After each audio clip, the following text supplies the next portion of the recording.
Hello dear my students, कैसे हैं आप सब। आशा आप सभी अच्छे होंगे। तो मैं आज फिर से लेके आ चुका हूं क्लास 12th की चैप्टर 3 मैट्रिसेस। मैं इस चैप्टर पे 2 वीडियो अपलोड कर चुका हूं, जिसमें से पहला वीडियो इंट्रोडक्शन है और सेकेंड वीडियो 3.1 है। अगर आप नहीं देखे होंगे तो जाके प्लीज देख लीजिए।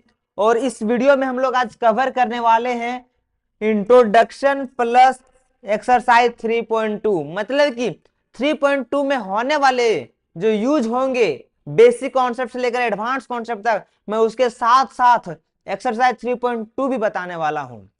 तो आगे बढ़ने से पहले एक छोटा सा रिक्वेस्ट है। उन तमाम विद्यार्थियों को मैं कहना चाहूंगा जो क्लास 12th की बोर्ड एग्जाम देने वाले हैं, क्योंकि आपके पास समय बहुत कम बचा है, बोर्ड एग्जाम बेहद ही करीब आ चुका है। तो कम से कम जो समय बचे हैं उनको आप भरपूर यूटिलाइज करो, ताकि जो समय अभी आप यूटिलाइज करोगे वही परिणाम देखने को मिलेगा। और मैं आपसे कहना चाहूंगा कि मैं एग्जाम से पहले सारे सिलेबस को कंप्लीट करके आपको दूंगा। तो बिना देर के हुए चलते हैं। आज का जो टॉपिक है वो है operation on matrix. Operation on matrix. Operation word सुन के कहीं ख्याल आया कि कहीं चीर फाड़ तो नहीं होगा? नहीं, हम लोग मैथ वाले हैं, चीर फाड़ हम लोग नहीं करते हैं। चीर फाड़ कौन करते हैं? बायो वाले, बायोलॉजी वाले। हम लोग ऑपरेशन करेंगे किसके साथ? प्लस माइनस और मल्टीप्लीकेशन और डिवीजन के साथ।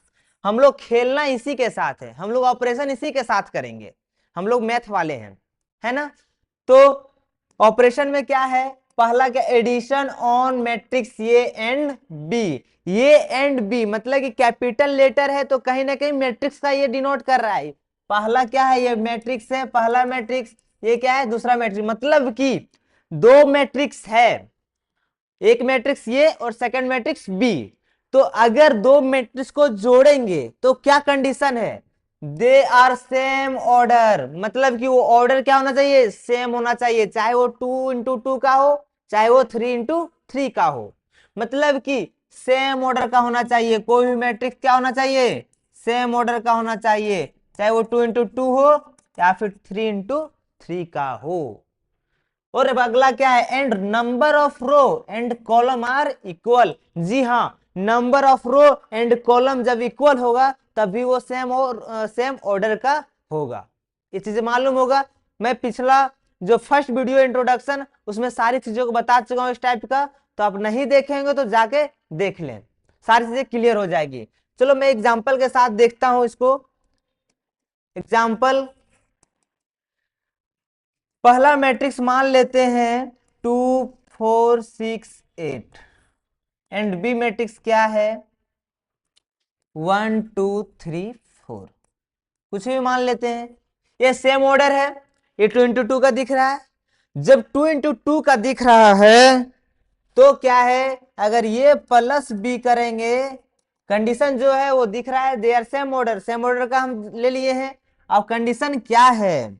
कंडीशन देखने वाली क्या बात है? ये जो कोरस्पॉन्डिंग एलिमेंट इसका होगा, ये 1 1 का, वो इसका भी क्या होगा? Corresponding element B11।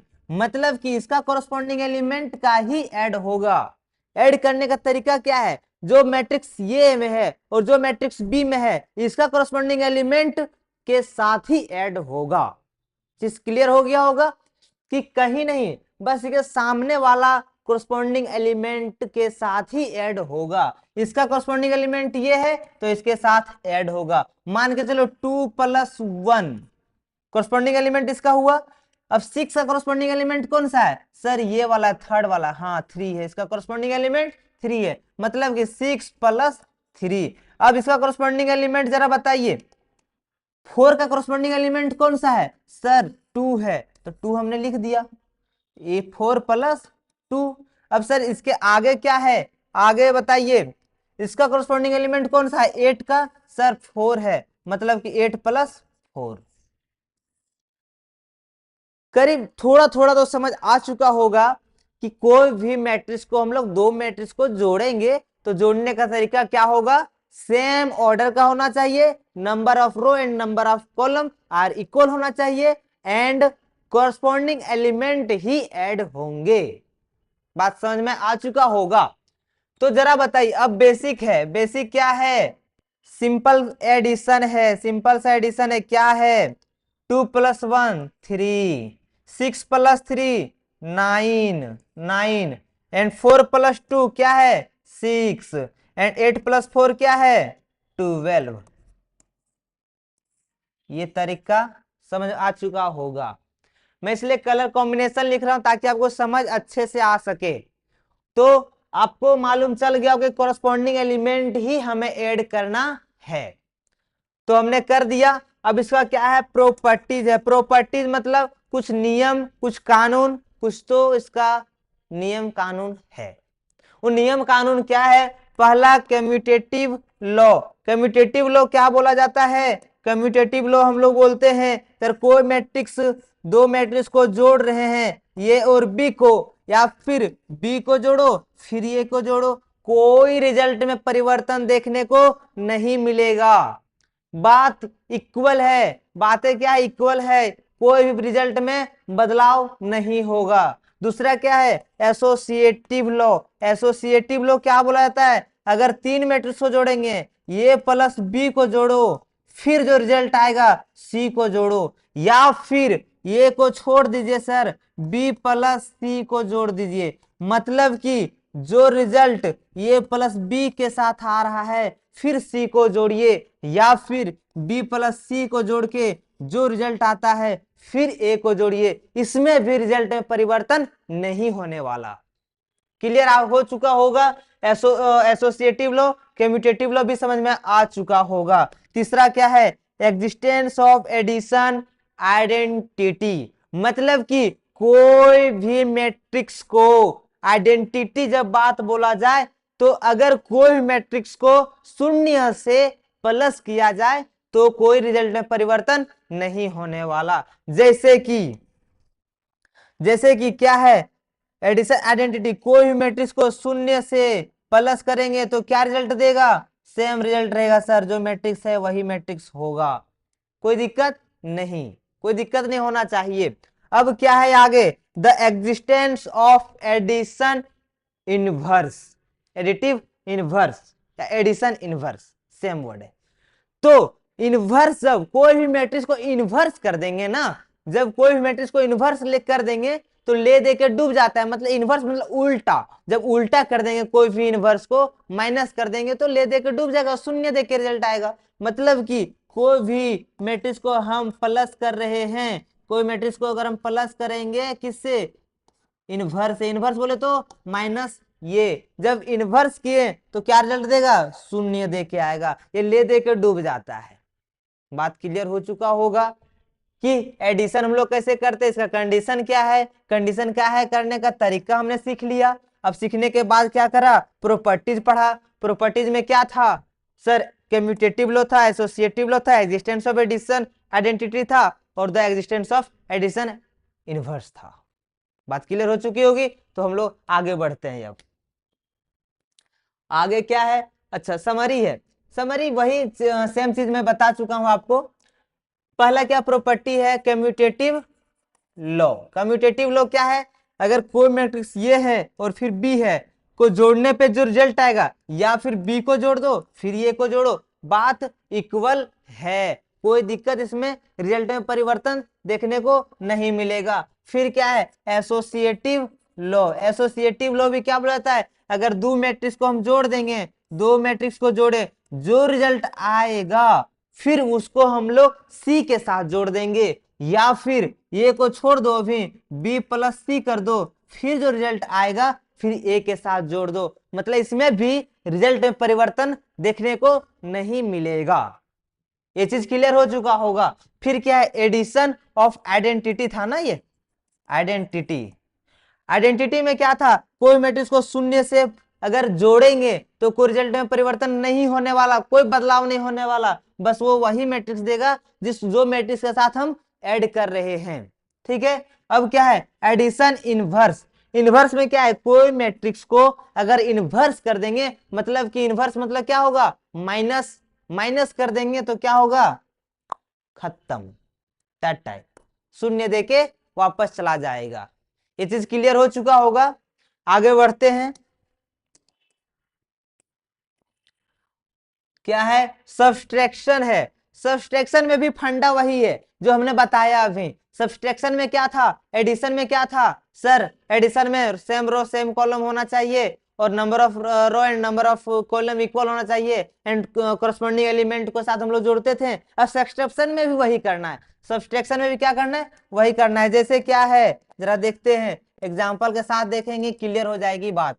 पहला मैट्रिक्स क्या है, मान लेते हैं 4 8 10 11। अब बी मैट्रिक्स क्या है, 5 10 10 1 11। चलो मान लेते हैं, हमने माना। अब क्या हमने बताया था कि कॉरस्पॉन्डिंग एलिमेंट के साथ ही सब्सट्रैक्शन होगा। जिस तरह एडिशन का प्रोसेस था उसी तरह सब्सट्रैक्शन का भी प्रोसेस होगा। जैसे कि अगर मान लो क्या है सर, 4 का कॉरस्पॉन्डिंग एलिमेंट कौन सा होगा सर? 5 होगा। हाँ बिल्कुल 5 होगा। जब 5 होगा कॉरस्पॉन्डिंग एलिमेंट तो सब्सट्रैक्शन क्या होगा, ये माइनस बी करेंगे तो क्या होगा, 4 माइनस 5। और फिर क्या होने वाला सर, 10 का कॉरस्पॉन्डिंग एलिमेंट 10 होगा। हाँ बिल्कुल 10 होगा। 10 माइनस 10, जहां एडिशन करना था हमने एडिशन करा। फिर क्या, सब्सट्रैक्शन का मेथड भी एडिशन टाइप का ही है, बस वहां प्लस करना था, यहाँ माइनस करना है। अब इसका कॉरस्पॉन्डिंग एलिमेंट क्या होगा, 8 का सर कॉरस्पॉन्डिंग एलिमेंट 10 होगा। 8 माइनस 10। अब इसका कॉरस्पॉन्डिंग एलिमेंट कौन सा होने वाला है, 11 का कॉरस्पॉन्डिंग एलिमेंट सर 11 ही होगा। चलो 11 माइनस 11 हमने लिख दिया। अब इतना तो जानते ही हैं, जोड़ घटाव तो हमने पढ़ लिया है ना बचपन में, बचपन में ये सब पढ़ चुके हैं। 4 में जाएगा 5 तो कितना बचेगा, -1 बचेगा। 10 में 10 जाएगा तो 0। 8 में 10 जाएगा -2। 11 में 11 जाएगा तो 0। मतलब कि ये जो रिजल्ट दे के आया वो ये है। मतलब कि प्रोसेस वही है जो हम एडिशन में सीख के आए हुए हैं। सब्सट्रैक्शन में कुछ नहीं करना है, सब्सट्रैक्शन में आपको सिर्फ माइनस करना है। प्रोसेस वही है, यहां पे भी कॉरस्पॉन्डिंग एलिमेंट के साथ ही कॉरस्पॉन्डिंग एलिमेंट का माइनस होगा, वहां एडिशन हो रहा था बस, और कुछ करना नहीं है। ठीक है, आगे देखते हैं। आगे क्या है, मल्टीप्लीकेशन ऑफ या matrix bye a scalar. Scalar के साथ अब मल्टीप्लीकेशन करने बोला जा रहा है। स्केलर बोला जाए तो क्या, स्केलर बोला जाए तो सर हमें स्केलर मतलब 1 2 3 4 या फिर 100 या फिर 5 लाख कर दो, कुछ भी कर दो ना, कोई दिक्कत नहीं है, कुछ भी कर दो। 1 2 3 कुछ भी लिख दो, स्केलर के साथ कुछ भी मल्टीप्लाई करो। एग्जाम्पल देखेंगे तो क्लियर हो जाएगी बात। एग्जाम्पल क्या है, अगर कोई मैट्रिक्स हम लिए हैं, मान लो 5 ले लिए, अब इसको बोला रहा है स्केलर के साथ मल्टीप्लाई कर दो। स्केलर के साथ, स्केलर मान लेते हैं कि हम 2 के साथ मल्टीप्लाई कर रहे हैं, 2 के साथ मल्टीप्लाई करेंगे तो 2 ये क्या होगा सर, 2 बाहर करो 5 लिख दो, मल्टीप्लाई कर दो, 2 ये बराबर हो जाएगा सर 10। मतलब कि छोटा सा बात बता रहे हैं, स्केलर के साथ कोई मल्टीप्लीकेशन होगा, जो भी मैट्रिक्स होगा उसके साथ जो स्केलर साथ मल्टीप्लाई हो रहा है, सिंपल सा ऑल एलिमेंट के साथ आप मल्टीप्लाई कर दो। मानो 2 4 2 1 ये मैट्रिक्स है, 3 ये के साथ इसको मल्टीप्लाई करेंगे, 3 दूनी 6 3 चौक 12 3 दूनी 6 3 एकम 3। मतलब कि ये जो 3 दिख रहा है इसके साथ मल्टीप्लाई कर दो, सारे एलिमेंट के साथ मल्टीप्लाई करो, यही है scalar of matrix, multiplication of scalar. ठीक है, बस और कुछ नहीं है, बस जो दिख रहा है ना बाहर में स्केलर वाला मल्टीप्लीकेशन करना है, उसको सारे एलिमेंट के साथ आप क्या करो, मल्टीप्लाई कर दो। क्लियर। अब क्या इसका भी प्रॉपर्टीज है, इसका भी नियम कानून है। नियम कानून क्या है सर, प्रॉपर्टीज इसका क्या होगा, कोई भी स्केलर के साथ हम, कोई भी स्केलर के साथ अगर हम मल्टीप्लाई करेंगे तो क्या होगा, कोई भी प्रॉपर्टीज, मानो कि अगर के मैट्रिक्स है, कोई के स्केलर है, अगर हम ये प्लस बी के साथ मल्टीप्लाई कर रहे हैं तो या फिर के ये करो फिर या के बी करो, बात इक्वल है। दूसरा क्या है प्रॉपर्टी, कोई भी स्केलर को मल्टीप्लाई करेंगे मैट्रिक्स ये से, फिर के ये करो या प्लस एल ये करो, बात इक्वल है। बात क्या है? इक्वल है। जरा नोट डाउन कर लें जल्दी से।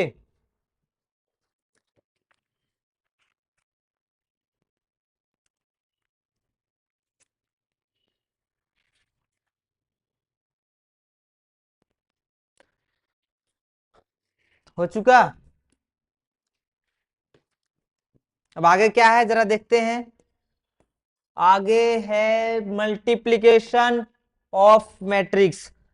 एडिशन जिस तरह हमने सीखा, मल्टी सब्सट्रैक्शन भी सीखा, जस्ट लाइक देन उसी तरह हम लोग मल्टीप्लिकेशन भी देखेंगे। बट इसमें कोई ऑर्डर सेम नहीं होना चाहिए, या फिर row, number of row and number of column से मैटर नहीं करता है। ये सिंपल सा एग्जांपल हम बताएंगे, उसमें सभी चीज क्लियर हो जाएगा। जरा देखते हैं। कोई मैट्रिक्स ये है 2 4 6 7 8 9। अब बी मैट्रिक्स है 1 2 4 6 7 8।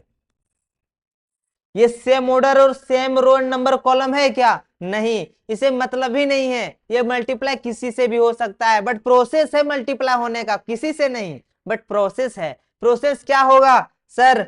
ये जो है नंबर रो एंड कॉलम, ये number of row and column क्या होगा? ये इसके साथ मल्टीप्लाई करेगा, मल्टीप्लाई होने के बाद ये इसके साथ ही मल्टीप्लाई होगा सर। उसके बाद सर ये वाला नंबर ऑफ रो, ये वाला रो एंड कॉलम क्या होगा? इसके साथ मल्टीप्लाई होगा, फिर इसके साथ मल्टीप्लाई हो जाएगा।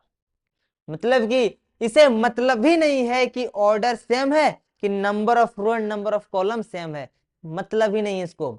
ये इसका प्रोसेस यही है कि ये इसके साथ मल्टीप्लाई होने के बाद फिर इसके साथ होगा, फिर ये मल्टीप्लाई किसके साथ होगा? ये मल्टीप्लाई हो जाएगा पहला के साथ, फिर दूसरा के साथ। जरा देखते हैं कैसे होता है।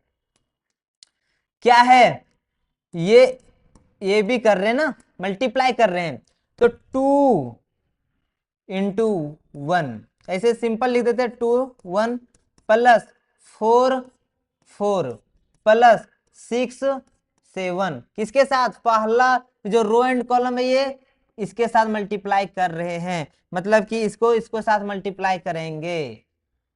फिर ये कंप्लीट होने के बाद फिर ये वाला number of row and column इसके साथ करेंगे। जैसे कि क्या है? 2 × 2 प्लस 4 × 6 प्लस 6 × 8। क्लियर हो गई? क्लियर हो गया ना? अब क्या है? जस्ट लाइक देन जिस तरह प्रोसेस हमने ऊपर के साथ किया, जस्ट लाइक देन नीचे वाले के साथ भी हमें करना है। जैसे 7 मल्टीप्लाई कितना? 1 प्लस 8 मल्टीप्लाई 4 प्लस 9 मल्टीप्लाई 7। फिर क्या है? 7 मल्टीप्लाई 2 प्लस 8 मल्टीप्लाई 6 फिर 9 मल्टीप्लाई 8। अब हमने तो मल्टीप्लीकेशन पढ़ रखा है। जैसे क्या है? 2 1 जा 2, 16 42 4 24 48 7 32 63 14 48 72। इतना तो हम बचपन में पढ़े हैं ना, बचपन में तो पढ़े हैं। एडिशन, सब्सट्रैक्शन, मल्टीप्लिकेशन, डिवीजन, ये तो बेसिक कॉन्सेप्ट है, बेसिक बेसिक है, इसे बताने की जरूरत नहीं है। इतना बात आप कर ही सकते हो, मतलब जो आएगा आपका एलिमेंट वही आपका क्या होगा?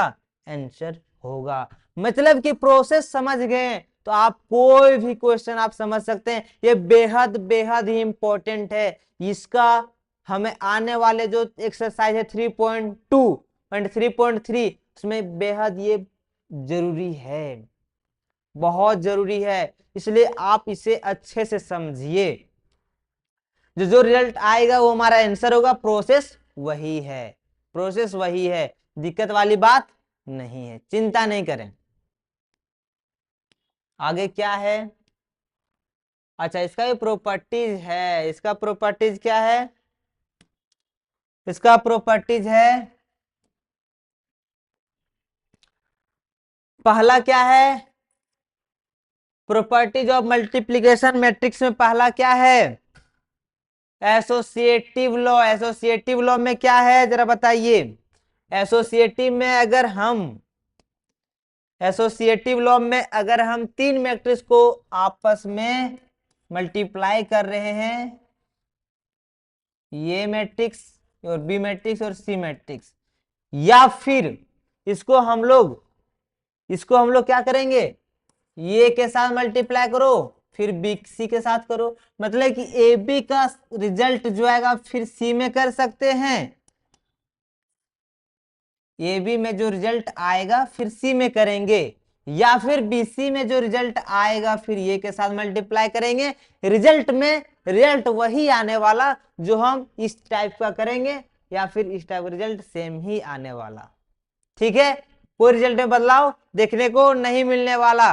अब क्या है, अगर हम ये मैट्रिक्स को जोड़ रहे हैं, ये मैट्रिक्स को जोड़े या फिर मल्टीप्लाई करें बी प्लस सी से, तो हमें रिजल्ट क्या मिलेगा? हम ये मैट्रिक्स बी मैट्रिक्स के साथ कर सकते हैं, फिर ये मैट्रिक्स को सी के साथ कर सकते हैं, रिजल्ट वही आने वाला, रिजल्ट में कोई परिवर्तन नहीं होगा।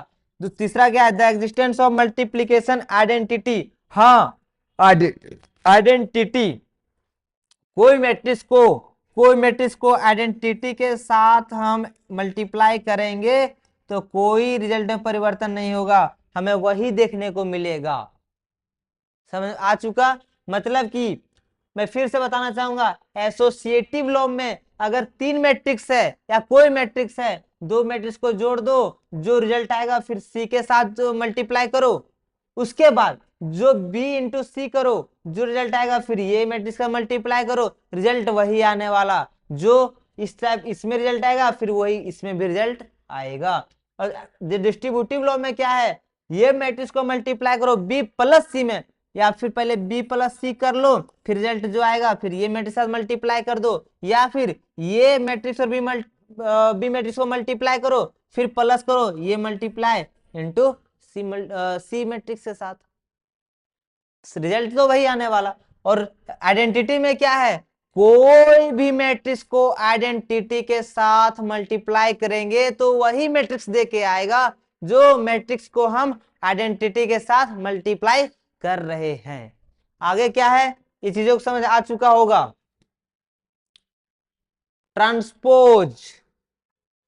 ट्रांसपोज ऑफ मैट्रिक्स ट्रांसपोज को कैसे हम लोग डिनोट करते हैं, सबसे पहले ये चीज क्लियर करिए। एग्जाम्पल पहले, ये क्या है? मैट्रिक्स है, ये मैट्रिक्स है, इसको हम लोग ट्रांसपोज में ए डैश भी बोल सकते हैं, और ये फिर ये पर टी, ए पर पावर टी, ये ट्रांसपोज का इंडिकेट करता है, मतलब सिंबल है ट्रांसपोज का। अब ट्रांसपोज हम लोग कैसे करेंगे? मान लेते हैं कोई मैट्रिक्स 2 4 6 7 8 10, अब इसको ट्रांसपोज करेंगे मतलब ये डैश या फिर ये पर पावर टी, अगर इसको हम लोग करेंगे तो रो वाला क्या हो जाएगा? रो वाला सर कॉलम में चेंज हो जाएगा, हाँ कॉलम में चेंज हो जाएगा, एंड कॉलम वाला क्या हो जाएगा? रो में चेंज जाएगा, मतलब इंटरचेंज कर जाता है, मतलब रो वाला क्या होगा? कॉलम में चेंज हो जाएगा, मतलब जो सोया है वो खड़ा हो जाएगा और जो खड़ा है वो सो जाएगा। बस यही करना है, मतलब कि क्या है, अब इसको हम लोग ट्रांसपोज करेंगे तो क्या रो वाला क्या होगा? कॉलम 2 4 6 7 8 9।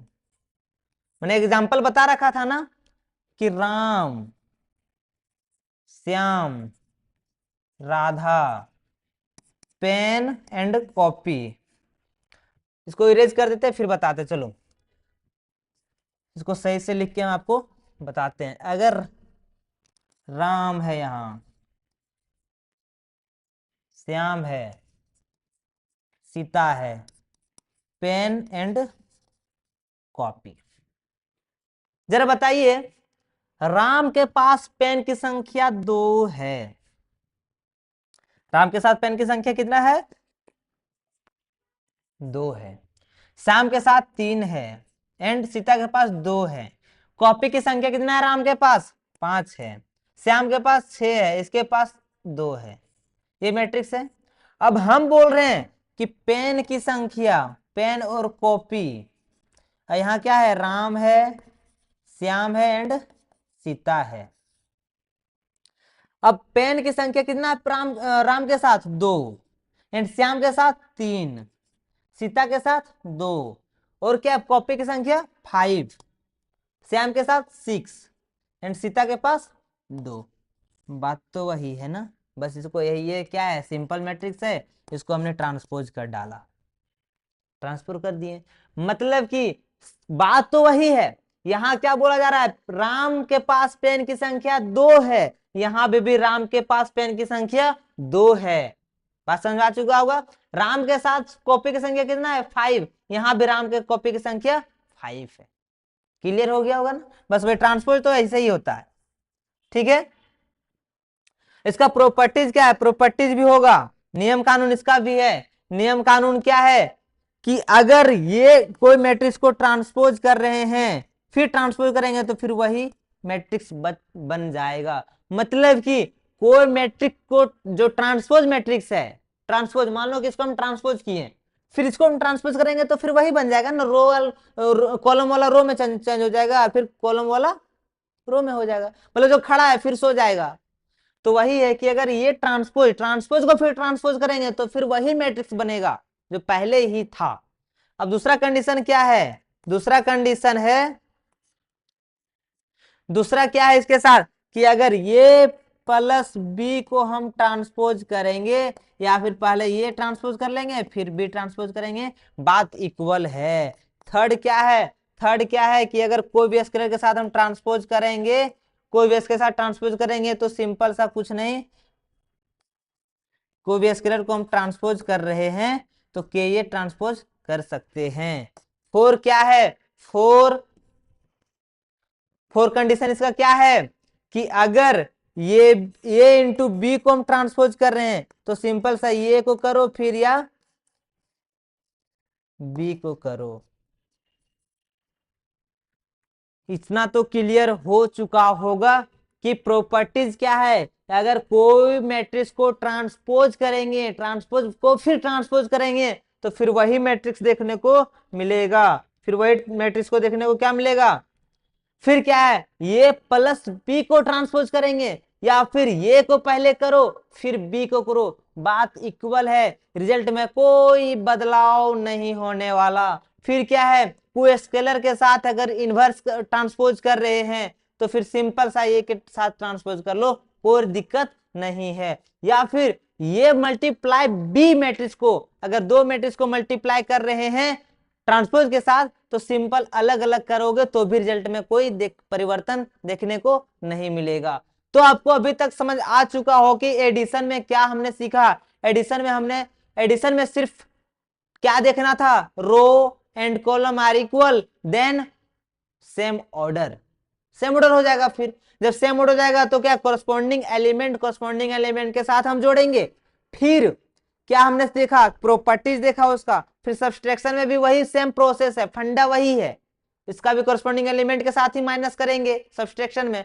मल्टीप्लीकेशन स्केलर के साथ करना था, मतलब कोई भी मैट्रिक्स स्केलर के साथ मल्टीप्लाई करेंगे तो हर मैट्रिक्स में जितना भी एलिमेंट है आप हर एक एलिमेंट के साथ स्केलर वाला मल्टीप्लाई कर लेंगे, सिंपल सा। फिर मल्टीप्लीकेशन में था क्या, उसमें order and number of row and column से मतलब नहीं था, वो प्रोसेस क्या था, रो वाला क्या करेंगे, कॉलम साथ मल्टीप्लाई करेंगे, फिर रो वाला जो बचेगा फिर मल्टीप्लाई करेंगे एंड देन प्रोसेस ऐसे ही चलते रहेगा, फिर प्लस माइनस करके आंसर आ जाएगा।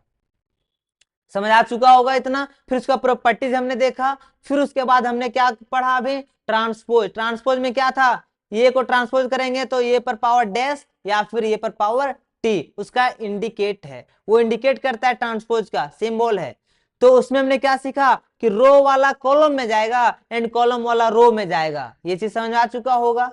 बेसिक था, सिंपल सा था, ये आपस में इंटरचेंज करता है, वो बोलता है भाई तू रो में है तू चल जा कॉलम में, जो वो बोलता है तू कॉलम में है तू चला जा रो में, मतलब कि अपना स्थान परिवर्तन करता है। जब देखते होंगे दोस्त में, जब आपस में दोस्त बैठते हैं ना, तो जब लेट से पहुंचते हैं हम लोग स्कूल तो देखते होंगे कि कोई भी दोस्त दूसरे दोस्त के साथ बैठ जाता है, तो बोलता है भाई अरे यार मेरा दोस्त वहां बैठा है, तुम सीट चेंज करोगे क्या?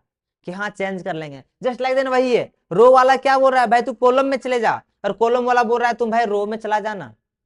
बात एक ही है, वहां से भी पढ़ेंगे यहाँ से भी पढ़ेंगे। दोस्त बोलता है तू वहां से भी पढ़ लोगे, भाई यहाँ से पढ़ लोगे, बात वही चेंज है। यहाँ रो वाला कॉलम में हो रहा है और कॉलम वाला रो में हो रहा है। इसका भी क्या प्रॉपर्टीज है, नियम एंड कानून है। नियम कानून हमने पढ़ लिया। बहुत बहुत धन्यवाद।